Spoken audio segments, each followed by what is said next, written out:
Selville here, growercoach.com, and we're looking at irises today. When to cut back German irises. And you know, it's really just one of these things that what you do is you just have to look at the plant and see if you think it looks ratty or if it looks good. These are some younger irises. This is a small group. It's only about a year, maybe a year and a bit old. And so I'm ready to trim this one back. You know, it's got the brown tips on it. So I'm good to go as far as cutting that off.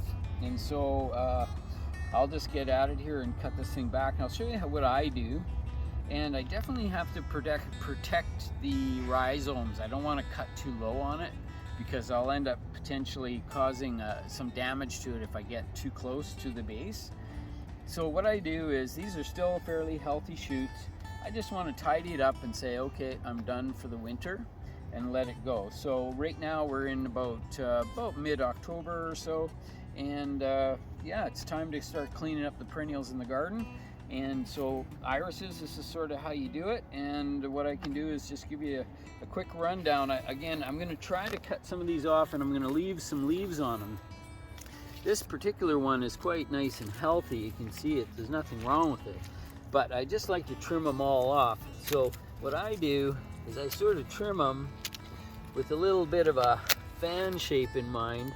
And so I'm just protecting, just pull off the dead stuff by hand. But I'm trying to protect in here. Maybe I can just get a little closer to that so you can see what that actually looks like. You can see it's very fan shaped here. And the rhizome is underground there. You can see it here on the surface. And I'm just trying to protect that. I don't want to cause any damage to those. So I'm going to cut these all back so they sort of look like that. And that's going to get me going for the winter here. So we'll just do this one real quickly for you. And you don't have to be too perfect.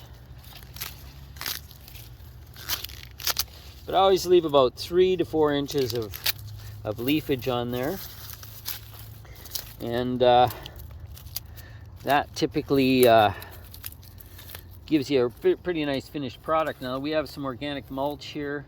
It's well composted and it's on the surface, but I don't want to bury these too deep.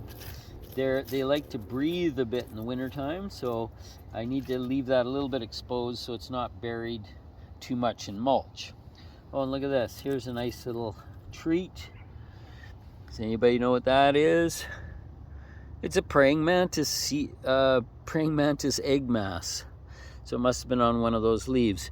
So we like praying mantises. So look at this. Here's another interesting insect.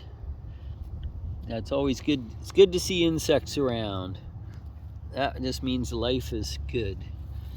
But I'm going to just put this little egg mass here back in. I'm going to stash it down underneath this iberis here.